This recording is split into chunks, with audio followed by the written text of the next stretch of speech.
यानी पूर्णिमा का उपयोग करना।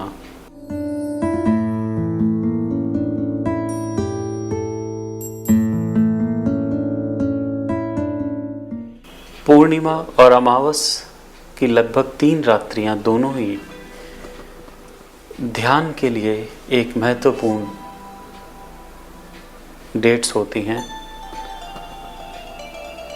शास्त्र कहता है चंद्रमा मनसो जाता, यानी चंद्रमा मन का कारक होता है। ये वो तिथि होती हैं जिसके अंदर हमारी इमोशनल बॉडी, एनर्जेटिक बॉडी और हमारी माइंड बॉडी अपनी पीक के ऊपर होती है। सभी जानते हैं पूर्णिमा को किस प्रकार से ज्वार भाटा आता है।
चंद्रमा नहीं होता,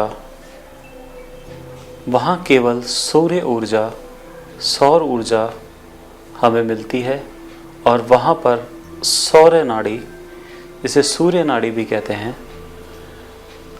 कार्य करती है और हमारी आत्मा और आत्मा से जुड़े लक्ष्य हमारे सामने प्रस्तुत होते हैं। ध्यान के अनुभव में हमने देखा है कि अमावस और पूर्णिमा की इन रात्रियों में ध्यान के गहरे अनुभवों में दूसरे स्तर पर, दूसरे रेल्म्स में जो डिवाइन मास्टर्स हैं उनसे कनेक्शंस हमारा बहुत आसानी से हो जाता है। एस्ट्रल ट्रैवलिंग करने के लिए, आउट ऑफ बॉडी एक्सपीरियंसेस के लिए ये समय हमारे लिए बहुत महत्वपूर्ण रहता है और इसका संपूर्ण लाभ हमें पूर्ण रात्रि में रहना चाहिए।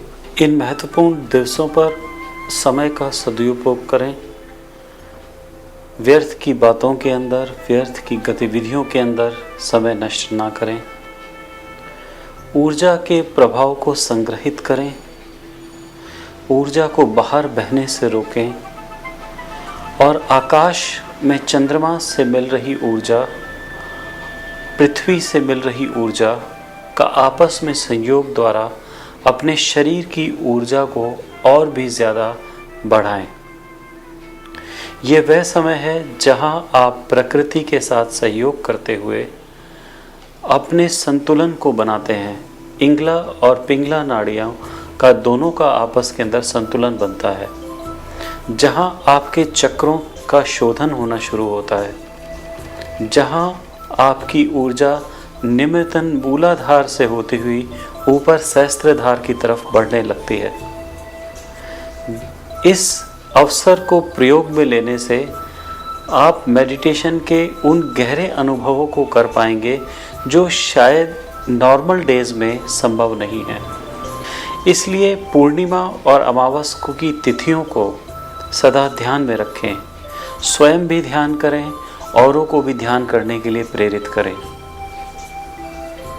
ये वो तिथि है, ये वो अवसर है जो प्राकृतिक रूप से इंसान के लिए मौजूद है, जहाँ मानव अपनी क्षमताओं को प्रकृति की विराट क्षमताओं के साथ जोड़कर उसी में ही विलीन हो सकता है। इसलिए पूर्णिमा का ध्यान केवल सुझाव ही नहीं, प्रत्येक स्पिरिचुअल मास्टर के लिए आवश्यक है, एक नियम